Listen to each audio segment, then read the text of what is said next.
Bonjour à tous les poissons, ascendant poisson, lune en poisson.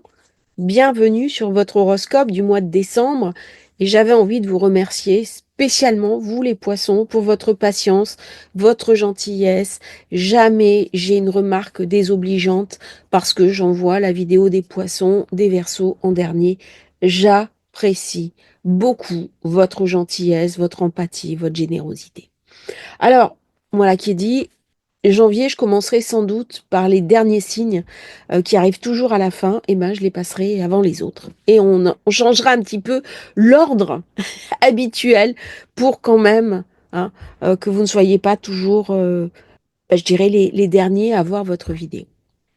Alors, depuis quelque temps, c'est un peu lourd. Vous avez Saturne dans votre signe. Ça ramène des blocages.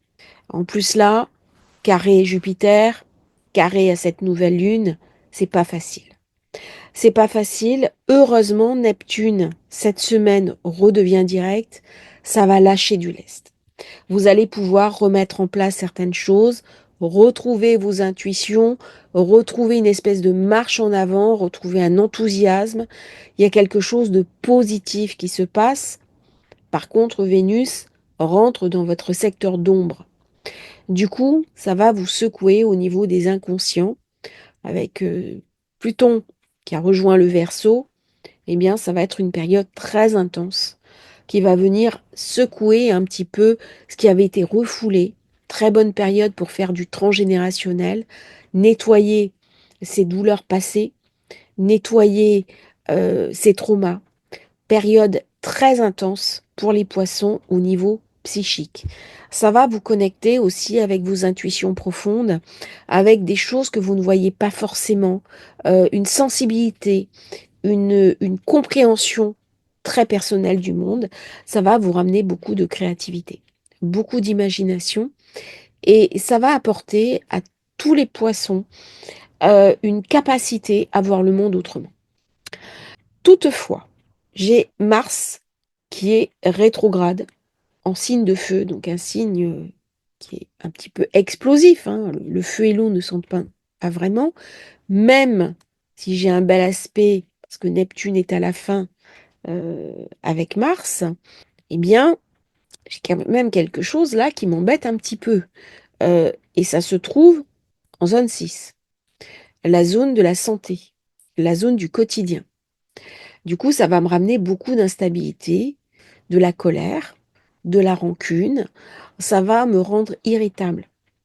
Dans mon travail, avec mes collaborateurs, mes chefs de service, il peut y avoir une tension accrue.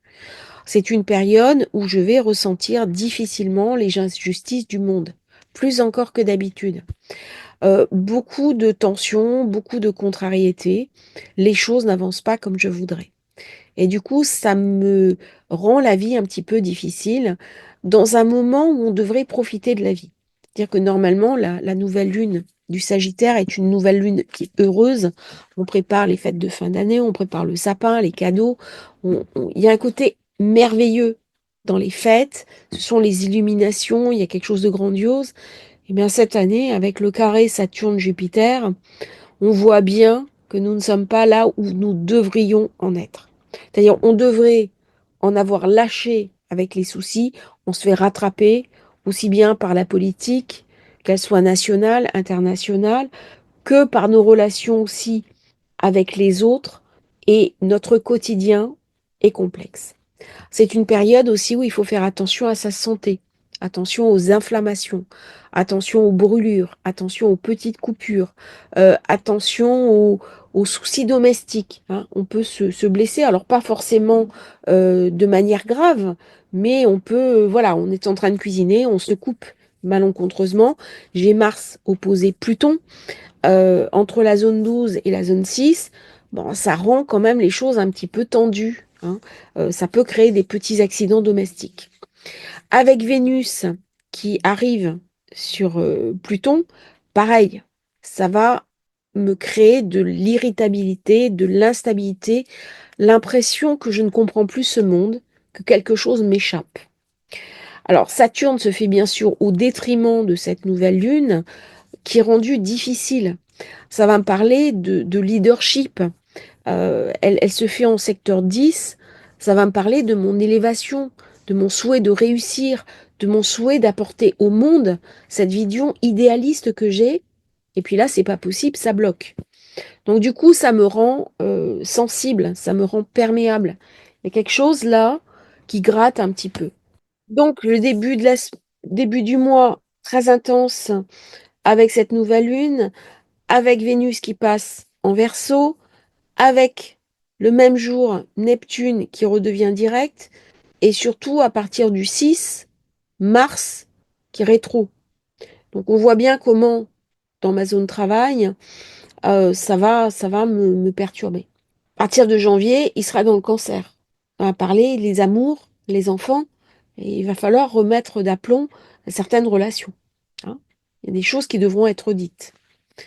Pleine lune de décembre, pareil, elle se fait en Gémeaux, signe d'air. Alors, c'est pas vraiment le mieux pour les poissons. C'est-à-dire qu'il y a une incompréhension. Il y a des tensions de personnes. On voit bien comment ça se passe, hein.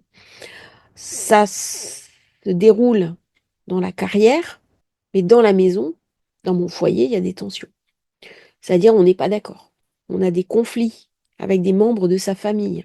On a des soucis dans sa maison. On a des problèmes d'organisation.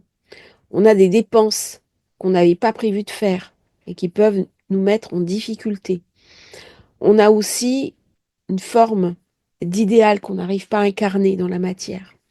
Il peut y avoir dans cette période, il faudra faire attention, euh, des mauvais conseillers, des personnes qui peuvent nous trahir. On vient me parler de trahison, on vient me parler de déconvenus. C'est assez dur hein, parce que j'ai le nœud nord qui s'approche de Neptune. D'ailleurs, j'ai fait la vidéo, je vais la publier là, je pense demain. Je vais l'envoyer demain ou après-demain. Mais là, ça vient me parler de déconvenus. Ça vient me parler d'une difficulté.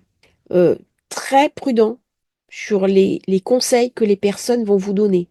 Les personnes de votre famille, les proches, voire même des consultants. Si vous, c'est pas la meilleure période, par exemple, pour faire un achat immobilier. Il peut y avoir un problème chez le notaire. Il peut y avoir un problème à la banque. Ils n'ont pas reçu les papiers, ils n'ont pas reçu les documents, les signatures ne se font pas. Là, c'est quand même assez verrouillé dans cette période. Jupiter, Saturne, c'est pas bon, hein. Mais c'est pas bon, pas uniquement pour vous, pour tout le monde, pour tout le monde. Sauf que Saturne, il est chez vous. Donc là, ça verrouille vraiment. Il y a une forme de blocage qui se met en place à partir du 15 décembre. Très bonne période, par exemple, pour prendre du recul, hein. Là, avec Jupiter, Vénus, par contre, on peut peut-être faire autrement. C'est-à-dire, c'est une invitation à puiser dans sa créativité, son imagination, pour trouver des solutions aux problèmes qu'on rencontre. Et ça passe par Uranus-Pluton, Jupiter-Vénus. On va innover. On va trouver des solutions créatives aux problèmes qu'on rencontre. Ça va m'obliger à faire tourner Neptune, qui à partir de l'année prochaine sera en zone 2 pour vous. Donc là, il va me ramener forcément de nouveaux investissements, de nouvelles perspectives matérielles. Alors au niveau idéal, il est toujours dans votre secteur 1. Donc là, ça a beaucoup travaillé vos intériorités, ce que vous étiez, mais il y a une période de floutage. Là, on a l'impression que le monde nous échappe. Il y a quelque chose qui se dissout, comme de la vapeur, de l'eau qui est trop chauffée. Et du coup, ça brumise mon- ma vision des choses. Je suis plus en prise vraiment avec le monde. Et ça peut poser un vrai problème quand je travaille, quand je suis à mon compte. Parce que je peux faire des erreurs de choix stratégiques. Là, au niveau de la stratégie, on est en difficulté, hein. Mais c'est collectif, hein. Donc, on voit bien comment tourne le monde. Et toute l'idée, ça va être d'aller bien dans un monde qui est en difficulté. Alors, où est-ce que je peux me resituer? C'est dans le nœud nord qui arrive vers Neptune. Là, il y a des nouveaux choix à faire, des nouvelles décisions, une réorientation à faire. Et ça va passer par un nettoyage de l'inconscient, et guérir de mes souffrances passées, m'autoriser l'élévation, m'autoriser mes rêves. Et là, j'ai un magnifique quinconce Soleil Uranus qui m'invite à une libération. Libération au secteur 3. L'informatique peut être très utile pour vous. Tout ce qui est nouveau, tout ce qui est digital, tout ce qui est communication, marketing, tout ce qui est informatisation, tout ce qui peut vous faciliter la vie. On vous dit qu'il y a une certaine méfiance de votre part, mais allez-y. Ça va être une aide notoire pour les secteurs de votre vie. Là, il y a quelque chose à prendre en compte dans Uranus en 3. C'est ce qui va permettre d'intégrer le Jupiter-Lune. C'est très puissant, là, Jupiter-Lune. Et avec ce carré à Saturne, pour vous, c'est difficile. Alors, bien sûr, on est invité à la résilience, à prendre du recul, euh, à se recentrer. Et c'est l'avantage de Saturne. Il est pragmatique. Il organise, il pose les choses et il réfléchit. Et il réfléchit en dehors de ses émotions. Là, c'est pas une période. Là, on va être hyper émotif. Hein. Lune carré Neptune, on a un risque de se laisser emporter par sa fébrilité, par ses colères, par euh, par toutes les émotions, alors que ce soit positif ou négative, mais c'est plutôt des émotions négatives qui vont nous submerger. Donc là, c'est le moment pour reprendre le contrôle de soi. Hein. C'est le moment parfait pour travailler sur ses émotions. Et on va en avoir besoin l'année prochaine. Parce que nos émotions à tous vont être très sollicitées. Et donc là, en décembre, normalement, c'est un mois agréable, c'est un mois de fête, c'est un mois festif. Eh bien, on est invité à justement prendre du recul par rapport à ce tout émotionnel. Hein. Alors, on va regarder la dernière. Voilà. Donc, la dernière nouvelle lune, 30 décembre. J'aurais eu le carré exact le 24 décembre. Ça tombe bien. C'est merveilleux. On se dit que ça va être parfait pour les fêtes. Hein. On est en plein carré Jupiter-Saturne. Je suis désolée, c'est pas moi qui fais les passages planétaires. J'aurais préféré une autre date, honnêtement, parce que c'est un carré qui va être rendu difficile de par la configuration entre ces deux planètes et de par le fait que ça arrive en plein pendant les fêtes. Alors forcément, vous allez être touché par ce carré. On va pas pouvoir s'offrir ce qu'on veut, on va pas pouvoir gérer son budget comme on veut. Par contre, il y a une récupération. C'est-à-dire que Neptune va trouver des solutions opportunes avec Mars pour revoir un petit peu sa carrière, son travail, son quotidien. Alors, soit on va réduire les dépenses, soit on va postuler pour un nouveau travail, mais on va mettre en place une stratégie. Là, c'est vraiment la stratégie de survie quasiment qui se met en place pour essayer de solutionner le problème entre Saturne et Jupiter, qui est une restriction économique. Cette nouvelle lune se fait en zone 11, donc dans le Capricorne. Ça vient me parler de réseau, ça vient me parler d'amis, ça vient me parler de mes amis qui sont fiables, qui vont m'aider, des soutiens, des personnes qui peuvent me tendre la main. Là, il y a quelque chose de très très solidaire entre ces positions-là. Et par contre, c'est une position où je peux faire de l'immobilier, même si j'ai le carré à Jupiter. Mais par cette configuration avec Soleil-Lune, il y a possibilité de rénover, de faire un investissement immobilier, bon, en faisant très attention parce que l'immobilier va baisser, mais là, j'ai une opportunité. Je peux peut-être trouver un coup de fusil durant cette période. Il y a vraiment de la solidité qui m'est ramenée. Alors que normalement, le poisson, ça s'érode, ça s'effrite. Saturne en poisson, il est très créatif. Il a du mal à bâtir, c'est de l'eau, hein, c'est des vagues. C'est, ça peut me rendre des choses, comment dirais-je?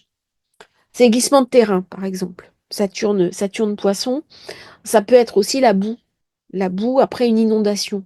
Alors, c'est du limon, c'est-à-dire c'est très fertile, mais c'est compliqué à gérer. Par contre, quand c'est stabilisé par Soleil-Lune, ça m'amène des nouvelles perspectives, une nouvelle vision du monde qui passe également par la modernité, par les réseaux sociaux. Et là, si je regarde bien, je suis à réseaux sociaux, communication, échange, parole. Et là, si je regarde bien, je suis en zone 11.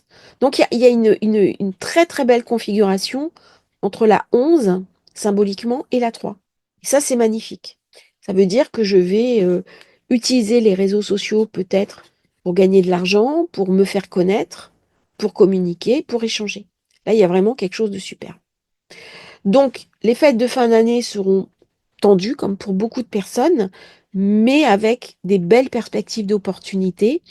Je vous invite vraiment à faire le bilan. C'est une période où, surtout avec Neptune, qui reste encore un petit peu dans le Poisson, plus pour très longtemps puisqu'il passe dans le Bélier en 2025, pour faire le point. Qu'est-ce qui s'est passé durant tous ces mois? Qu'est-ce que vous en avez appris? Euh, Qu'est-ce qui a changé chez vous au niveau du développement de votre intuition?